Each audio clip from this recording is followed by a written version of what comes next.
Hi everyone, I'm Sarah, aka Willow's Corner, and I'm your Wednesdays host on the Young Pagan Circle.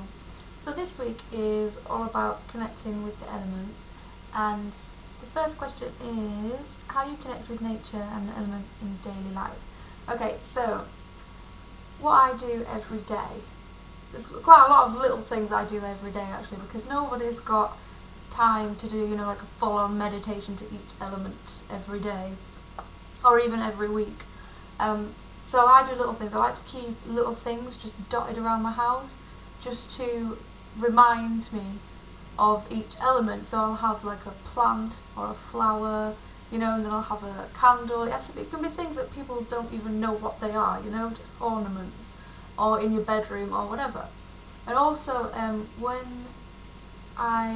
if you have a shower or a bath, for example, really try and, instead of just having a shower or having a bath, really try and think about what the water is doing to you. Like cleaning you, it's cleansing you. Or if you have a glass of water, instead of just drinking it and that's it, try and think about what it's doing to your body. You swallow it and it's hydrating your whole body and keeping you alive. And little things like that every day can really help to build up a really big connection, without having to spend so much time, because a lot of us, we don't have the time to go outside and sit in a field or go for walks and things like that all the time. So these are just little things that you can do every day. So other things that I do is, there is a meditation visualization kind of thing that I really like to do, and I think I got the idea from a book. I have no idea what book because it was so long ago, but and I think I've changed it a bit to kind of suit myself. So with this meditation, it can last however long you want, so it's good to do quickly, or you can spend an hour on it, it's up to you. But basically what I do is I visualize myself sinking into the ground first of all, and I sink down and really imagine like the smells, what you can hear, what you can see, what does it look like, how does it make you feel being immersed like underground. Really like spend time just thinking about this, and you'll get words that pop into your head, like for example you might get cold or warm or strong or whatever, and I try and write these words down afterwards. But anyway, and then when I'm down in the earth, spend however long you want there, however long it feels comfortable, and then I imagine water slowly trickling in and like surrounding me, and then I get carried down like a stream into the sea, and then I'm in the sea, and really spend time visualizing yourself swimming around the sea. Think how it feels, what you can see, the colours, and again think of words that just come to you, like it could be anything, whatever comes to you for that specific, can't talk, for that specific element. And then I visualise myself being washed up on a beach, and really get into it, really think about what you can see and everything. And then I'm laid on the beach, and I can feel the sun beating down on you, and really feel what it feels like on your skin. And then I imagine myself floating up into the air, and then spend time really seeing how it feels to fly around. And once you're like in it, you can really get into it, do whatever you want, go flying about, or yeah, this probably sounds a bit weird, but it really works. It's really good. I really love this one. And then after you've spent time in the air and thought of all the words that come to you, it could be about anything. It doesn't have to be. It could be colours. It could be shapes. It could be animals. It could be feelings that you have, emotions, or things like that. And after I've been flying about for a bit, I imagine myself rising up slowly towards the sun. And it doesn't burn, by the way. You don't like go to the sun and then but it's just like warm and inviting and really safe and nice.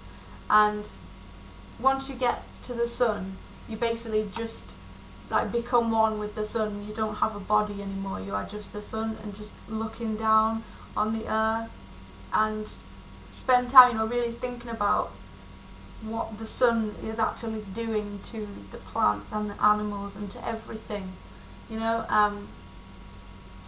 so that's a really cool meditation / visualization thing that I really like to do. Obviously it takes quite a while, so I don't get to do that very often, but that really builds up, a really personal connection, because I find that especially new people, when you do a ritual or you want to cast a circle and you call the elements, instead of just reading out words from a book or someone else's words that kind of might not feel right to you, when you do this meditation and these words pop into your head, if you write them down afterwards, you can use them words to call the elements, but they'll be your words. So as soon as you say them words, either in your head or out loud, you will just be drawn back to how you felt, in that meditation, and it's just makes it really personal. For example, colours, water, obviously blue, but for me, I see water as green. So before I used to do these, before I started working on my connection with the elements, obviously, my altar and everything, water was blue. That's just what it is, isn't it? That's the common thing. But when I started doing this, I started realising that I actually see water as green, and I see earth as brown. So after I changed all that, it kind of just makes it more personal, and it makes it easier for you to, focus your energies on whatever it is you're doing. So that's one thing that I really would recommend everyone doing. Another way is also about what Hannah talked about on yesterday's video about animals. I love animals as well, and they are definitely a daily reminder of nature and connection to the earth and everything. And animals. I would suggest animals. Another thing I would suggest as well is, I'm not the greatest gardener, but I do really like gardening. Even though I'm not that great at it. But I would suggest as well, if you don't have a garden, just getting a little pot on your windowsill and try growing. My hair is crazy. Try growing a plant from a seed, because even though I'm not the best gardener in the world, I still think every plant that I grow and it sprouts into a little seed, it's like a little miracle, in your own house, and it really shows what the power and just I can't think of the word, I cannot talk today, but it kind of shows, the power of the elements, what they can actually do, they can produce this life out of this little seed, So yeah, that's another thing I would suggest doing. Obviously getting outside as well is the most obvious, easiest way of connecting with the elements. Even if you live in a city, you can go to a pretty garden or a park or something like that, and just spend some time walking around on the grass in bare feet, or go for a little paddle in the sea or whatever. I also if I'm out somewhere, especially if I'm on holiday, I like collecting things that I see. If I see a really pretty stone or a stick or something like that, I like bringing that home. And if you place that around your house, next to your bed or whatever, when you see that item, you're instantly taken back to that place. And so that's this really powerful thing. Instead of just buying something from a shop that has no personal connection to you, it's not pointless, but I don't know, I prefer getting something from nature, because you pick it up for a reason, and every time you look at that item, you remember where you were, what was happening, how you felt. It's so yeah, I would suggest doing that as well. What else? Which element or part of nature do you feel most connected to and why? Well, ever since I was younger, I've been a bit obsessed with trees. Even when I was little, my family just take the mick out of me because, yeah, I love trees. I just think they're amazing. You know, they're like, I don't know, they're just, I feel like they all have their own like energy and their own personality, and I don't know, they're just like the embodiment of nature for me. They're just, you know, so strong and huge, but also like they're delicate and I don't know. But yeah, I just love trees. I think they're amazing, and I'm so lucky because I live in the countryside, and if you look out that way, there's just fields and fields and fields and hills and hills. Because I live in like a really small village, so I'm really lucky that I have trees everywhere in my garden. So yeah, so yeah, trees is something that is my like. I've always had this connection with trees. And which element do I feel most connected to?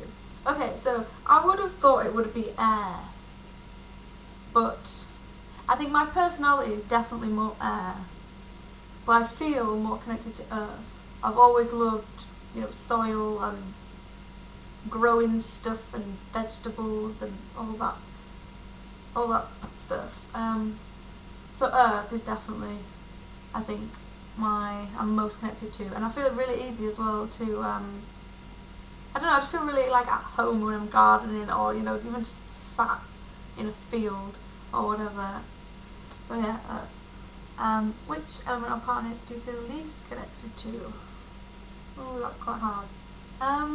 Least connected to, probably. Oh, it's probably between air and fire. Probably air.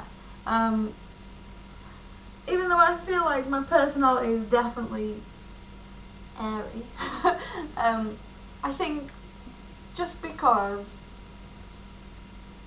you can't capture air in your hands. I know air is all around us, but you know, like for example, earth, you know, you can hold soil, or even fire, you can hold a candle in your hand, or obviously I know air, you can get incense, or you know, but I don't know, for me I just find it really hard to visualise air. I've always found it a bit difficult to, yeah, so it's probably air. Advice for young pagans on how to get started. I would say like the meditation that I talked about, probably